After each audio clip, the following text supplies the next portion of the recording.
दोस्तों आखिर लीबिया ने सहारा डिजर्ट के अंदर सबसे बड़ी आर्टिफिशियल रिवर को कैसे बनाया और जिस सहारा डिजर्ट में लोग एक एक बूंद पानी के लिए तरसते हैं वहां लाखों क्यूबिक मीटर पानी आया तो आया कहां से, और इस प्रोजेक्ट को दुनिया का 8वां अजूबा क्यों कहा जाता है, तो यह सब जानेंगे आज हम इस वीडियो में। और वहीं आज हम बात करेंगे एक ऐसे वाटर सॉल्यूशन के बारे में जिसे देखकर आप भी हैरान रह जाएंगे। दोस्तों ये बात है आज से 50 साल पहले की, जब लीबिया के शासक मोहम्मद गद्दाफी ने लीबिया जैसी रेत वाली जमीन पर दुनिया की सबसे पहली आर्टिफिशियल रिवर बनाने की सोची, बल्कि उसको करके भी दिखाया। दोस्तों लीबिया जिसको अगर हम सैटेलाइट से भी देखें तो वहाँ चारों तरफ रेत ही रेत दिखाई पड़ता है और यहाँ पर बारिश होना भी एक बहुत बड़ी बात होती है, क्योंकि यहाँ पर कई कई सालों तक बारिश की एक बूंद भी देखने को नहीं मिलती। तो लीबिया ने इतनी गर्म जगह पर यह कैसे करके दिखाया। दोस्तों जैसा कि हम जानते हैं कि लीबिया का 99% हिस्सा रेगिस्तान से भरा हुआ है और यहाँ पर पड़ने वाली गर्मी का अंदाजा आप इस बात से लगा सकते हैं कि गर्मी के मौसम में यहाँ का टेम्परेचर 55 से 60 डिग्री सेल्सियस तक पहुँच जाता है। और यहाँ पर गर्मी इतनी ज्यादा पड़ती है कि खुली जगह में रखा पानी बहुत जल्दी ही बास बनकर उड़ जाता है और लीबिया के कई हिस्सों में तो कई कई सालों तक बारिश ही नहीं होती है। लेकिन दोस्तों क्या आपको पता है कि क्रूड ऑयल के हिसाब से लीबिया के पास यूनाइटेड स्टेट से भी ज्यादा ऑयल रिजर्व मौजूद है, लेकिन साफ पानी के मामले में यहाँ एक भी रिवर नहीं है। दोस्तों जब 1950 में यहाँ क्रूड ऑयल खोजा जा रहा था तब यहाँ के शासक को एक बहुत ही बड़ा खजाना हाथ लगा और वो खजाना था पानी का, जो सहारा डिजर्ट की जमीन के नीचे 15 लाख क्यूबिक किलोमीटर का एक बहुत बड़ा फ्रेश वाटर का भंडार मिला था। और यह फ्रेश वाटर किसी खजाने से कम नहीं था दोस्तों, यह एक प्रकार का पॉइजन वाटर था जिसको हम न्यूबियन सैंडस्टोन एक्यूफायर सिस्टम कहते हैं। और सहारा डिजर्ट के अंदर मिलने वाले इस फ्रेश वाटर का रिजर्व इतना बड़ा था, अगर इसे पूरी दुनिया 40 सालों तक भी इस्तेमाल करे फिर भी यह खत्म नहीं होता। और इस टाइम यह वाटर रिजर्व सहारा की उस डायरेक्शन में पाया जाता है जहाँ पर इस टाइम लीबिया बसा हुआ है। उस समय के लीबियन शासक मोहम्मद गद्दाफी इस चीज को किसी भी कीमत पर मिस नहीं करना चाहते थे। उनका यह प्लान था कि किसी भी तरह इस बॉर्डर को लीबिया में रहने वाले लोगों के पास तक पहुंचा दिया जाए, तो यह आने वाले टाइम में बहुत ही बड़ी चीज साबित होगी। लेकिन दोस्तों यह प्लान बनाना जितना आसान था उसको एग्जीक्यूट करना भी उतना ही मुश्किल, क्योंकि एक रिसर्च में पता चला था कि जो न्यूबियन वाटर था वो लीबिया के साउथ डायरेक्शन में मौजूद था और लीबिया के ज्यादातर लोग और वहाँ की सिटीज नॉर्थ डायरेक्शन में स्थित थी। अब इनके बीच की दूरी भी कम नहीं थी, खासकर तब जब आप एक आर्टिफिशियल रिवर बना रहे हैं। और जब इसका एस्टीमेट लगाया गया तो हर घर तक पानी पहुंचाने के लिए 2820 किलोमीटर लंबी सुरंग को बनाना था। और जब यह बात मोहम्मद गद्दाफी को बताई गई तो वो इसको लेकर जरा भी नहीं घबराए, क्योंकि उन्होंने फैसला कर लिया था कि उनको यह करके दिखाना है। लेकिन यहाँ पर एक और प्रॉब्लम आ गई कि लीबिया जहाँ पर इतनी ज्यादा गर्मी पड़ती है कि खुले में रखा पानी भी भाप बन के उड़ जाता है, वहाँ पर ओपन रिवर में पानी ले जाने का मतलब था कि बीच में ही सारा पानी भाप बन के उड़ जाता और यह पानी लोगों तक पहुँचता ही नहीं। अब इस प्रॉब्लम का एक ही सॉल्यूशन था कि नदी जो 2820 किलोमीटर लंबी है उसको पूरी तरह अंडरग्राउंड बनाया जाए। अब इसके लिए बड़े बड़े पाइप की जरूरत थी, जिसमें एक पाइप की मोटाई 13 फीट और वजन 80 टन था। और ऐसे 5 लाख पाइपों को लगाया गया से यह पानी लोगों के घर तक पहुंच सके। अब इतने सारे पाइप्स बनाने के लिए लीबिया के पास ही कई सारी फैक्ट्री लगाई गई जहाँ पर ये खास पाइप तैयार किए गए। और ये पाइप स्टील और कंक्रीट के बने हुए थे और एक एक पाइप में 8 किलोमीटर लंबी स्टील वायर का यूज किया गया। दोस्तों इसके बाद इन पाइपों को बड़े बड़े ट्रकों में लोड करके कंस्ट्रक्शन साइट तक पहुंचाया जाना था। लेकिन प्रॉब्लम यह थी कि लीबिया में कोई भी रोड और नेटवर्क मौजूद ही नहीं था, जिसके बाद एक साउथ कोरियन कंपनी को बुलाया गया और फेज 1 में 3200 किलोमीटर लंबी एक सुरंग को तैयार किया गया। इसके बाद खुदाई का काम स्टार्ट हुआ, क्योंकि पाइप्स को 20 फीट अंदर तक ले जाना था। इस प्रोजेक्ट में करीब 3 अरब क्यूबिक मीटर पत्थर और रेत को खोदा गया। यहाँ पर जितना भी काम हुआ था वो इस प्रोजेक्ट का फेज 1 था और जिसमें लगभग $5 बिलियन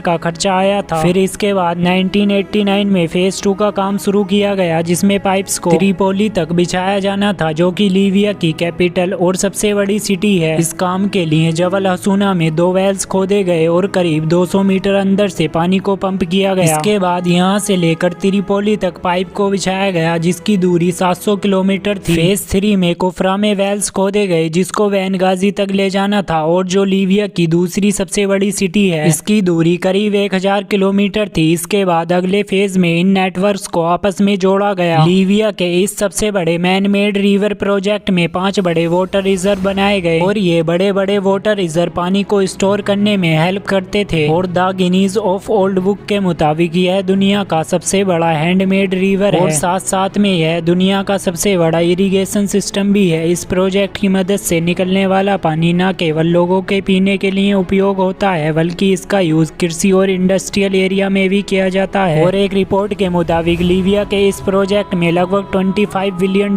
का खर्चा आया था और लीबिया ने बिना किसी की मदद से ही इस पूरे फेज को अकेले ही पूरा किया। और एक्सपर्ट्स के मुताबिक न्यूबियन सैंडस्टोन का पानी कम से कम 100 सालों तक चलेगा। इसके बाद लीबिया का यह हैंडमेड रिवर प्रोजेक्ट पूरी दुनिया में चर्चा का विषय बना हुआ था। लेकिन दोस्तों बुरा वक्त तब आया जब 22 जुलाई 2011 को लीबिया में सिविल वार शुरू हो गया, जिसमें मोहम्मद गद्दाफी को मार दिया गया और वहां कुछ मिलिट्री ने कब्जा कर लिया। इसके बाद यहां नाटो के एयर स्ट्राइक करने के कारण फेज 4 और 5 के फैक्ट्री पूरी तरह बर्बाद हो गए। और वहीं 2014 से 2020 तक होने वाले सेकंड सिविल वॉर के कारण इस इंफ्रास्ट्रक्चर को पूरी तरह नजरअंदाज कर दिया गया और इसके मेंटेनेंस और रिपेयर पर भी बिल्कुल भी ध्यान नहीं दिया जाता था, जिसके कारण पानी सप्लाई कई बार डिस्टर्ब रही। 10 अप्रैल 2020 को त्रिपोली जाने वाली वाटर स्टेशन पर मिलिट्री ने कब्जा कर लिया और उसको बंद करवा दिया। और लीबिया में आज यह कंडीशन है कि जो फेज कंप्लीट है उनमें भी सही तरीके से पानी नहीं आ रहा है। तो दोस्तों जहां एक समय लीबिया में वाटर खुशहाली लेकर आया था, वहीं आज वो बहुत बड़े वाटर शॉर्टेज का सामना कर रहा है। तो दोस्तों अगर आपको वीडियो पसंद आया हो तो वीडियो को लाइक और चैनल को सब्सक्राइब करना न भूलें।